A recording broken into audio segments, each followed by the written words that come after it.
Assalamualaikum warahmatullahi wabarakatuh. Allahu la ilaha illa huwal hayyul qayyum. Spirit, be here with me. Hello everyone, আসসালামু আলাইকুম। আশা করছি আপনারা সকলেই ভালো আছেন, সুস্থ আছেন। তো আবারও আপনাদেরকে রহস্যময় পৃথিবীর কৌতূহলে স্বাগতম। তো আজকে আবার আপনাদের মাঝে একটি দুর্লভ ভয়ঙ্কর ভয়ভীতিকর ঘটনা নিয়ে হাজির হলাম আমি, ফাহিম আশরাফ আলামিন। তো আর দেরি কিসের, চলুন শুরু থেকে শুরু করি। যখন আমি চতুর্থ শ্রেণীতে পড়তাম তখন টাঙ্গাইল আর্মি ক্যান্টনমেন্টে ছিলাম। ওইখানের ভিতরে একটা বিশাল বট গাছ ছিল, যা যুদ্ধের অনেক আগেই থেকেই ছিল। তাছাড়া ঘরগুলো অনেক পুরনো ছিল, পাকিস্তান আমলেরও আগের। সেখানে থাকলেও কখনো বেশি দূরে যাওয়া হয়নি। এক বিকেলে খেলতে গিয়ে সেখানে চলে যাই। বিকেল হলেও চারপাশ নিস্তব্ধতায় ভরা ছিল। খেলতে খেলতে হঠাৎ দেখি বাতাস শুরু হয়, মুহূর্তের মধ্যে কিছুটা অন্ধকার নেমে আসে। এমনিতেই সন্ধ্যা হয়ে আসছিল। সেদিন আর তেমন কিছু ঘটেনি, কিন্তু মাঝরাতে আমার ঘুম ভাঙা শুরু হলো।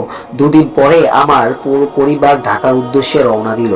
ঢাকার রাস্তায় হঠাৎ ওঠার পর থেকেই আমার শরীরের অদ্ভুত এক বিরক্তি শুরু হয়। মনে হচ্ছিল যেন সবকিছু বের হয়ে যেতে চাইছে।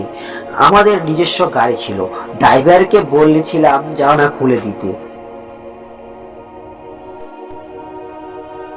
পরে সে খুলে দেয়, কিন্তু ভালো লাগার বদলে আরো বেশি খারাপ লাগতে শুরু করলো।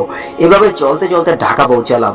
এরপর থেকেই নাকি আমার আচরণে পরিবর্তন আসে, বাবা মা তো তাই বললেন। এরপর 2 বছর কেটে যায়, তখনও সব মোটামুটি ঠিক ছিল, কিন্তু পুরোপুরি নয়। সপ্তম শ্রেণীতে ওঠার পরে বাবা মা আমাকে টাঙ্গাইল পাঠিয়ে দিলেন। ততদিনে আমাদের নিজস্ব বাড়ি তৈরি হয়ে গিয়েছিল, বলতে পারেন বাড়ি দেখাশোনা করতে। যদিও আমি তাদের কাছে জেদ ধরছিলাম সেখানে যাওয়ার জন্য। বলে রাখি, হয়তো মনে হতে পারে পরের সপ্তম শ্রেণীতে একটি ছেলে কিভাবে একা একা বাড়িতে থাকা শুরু করলো। আসলে তখন আমার শরীরের গঠন এমন ছিল যে দেখে মনে হতো আমি নবম শ্রেণীতে পড়ি। বাড়িতে আসার পর শান্তি পেলেও কিছু ঘটনা ঘটেছিল, যা পরে বাবা মা জানতে পেরে আমাকে ফিরিয়ে নিতে চেয়েছিলেন, কিন্তু আমি দাদিকে দিয়ে শরীর বন্ধ করে নিয়েছিলাম। আসার পরও অনেক ঘটনা ঘটেছে, তবে সময়ের অভাবে আমি কিছু গত 1 বছরে ঘটনাগুলো বলবো। বাড়িতে প্রায় সময় একা থাকতে হয়, আর এমন কিছু ঘটনা ফেস করতে হয় যা অন্য কেউ থাকলে হয়তো এর চাপ নিতে পারতো না। মাঝরাতে বিড়ালের গন্ধ আসতো, যদিও এটা অনেক মানুষের নাকে যায়। তারপরও ঘুঘু আওয়াজ শুনতাম যখন শুয়ে পড়তাম। ছাদে হাঁটার আওয়াজ আসতো। গত রোজার শেষ রাতে 10-12টার দিকে শুয়ে পড়ছিলাম, হঠাৎ পায়ের দিক থেকে কেউ যেন পা টেনে দিল। আগে কখনো এত ভয় পাইনি, কারণ এসবের সঙ্গে মানিয়ে নিয়েছিলাম, কিন্তু সেদিন খুব ভয় পেয়েছিলাম। পরে সূরা পড়ে গায়ে ফু দিয়েছিলাম, অজুও করেছিলাম। আরেকদিন গরমের মধ্যে রুমে শুয়ে আছি, লাইট অন, ফ্যান অফ। গরম লাগছিল। আমি উপরের ফ্যানের দিকে তাকিয়ে মনে মনে ভাবছিলাম ওই ফ্যান বন্ধ, তাই গরম লাগছে। বিশ্বাস করবেন না হয়তো, কিন্তু ফ্যান নিজে থেকেই ঘুরে অন হয়ে গেল। ভয় পাইনি, তবে রুম থেকে বের হয়ে গিয়েছিলাম। বলে রাখা ভালো, আমার বাড়িটা একটা কবরস্থানের পাশে ছিল। ছাদে উঠলে কবরস্থানটা দেখা যেত, এমনকি আমি নিজেও মাঝে মাঝে সেখানে গিয়ে বসতাম। এবার মূল ঘটনার দিকে আসি। রাতে খেতে যাই, টয়লেটে যাই কিংবা টিভি দেখতে যাই, সব সময় একটা জিনিস আমার পিছু পিছু থাকতো। এটা একটা কালো ছায়া, যা 24 ঘন্টা আমার সাথে থাকতো।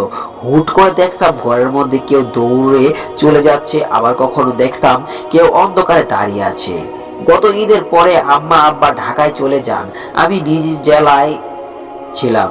সেদিন তারা বাসায় এসেছিলেন, জামা কাপড় রেখে গিয়েছিলেন ছাদে, পরে চলে যান। সেদিন রাতে সারা দিন বাড়ি থেকে বের হয়নি। সন্ধ্যা হয়ে গিয়েছে, হয়তো 6টা বা 7টা বাজে মনে হলো।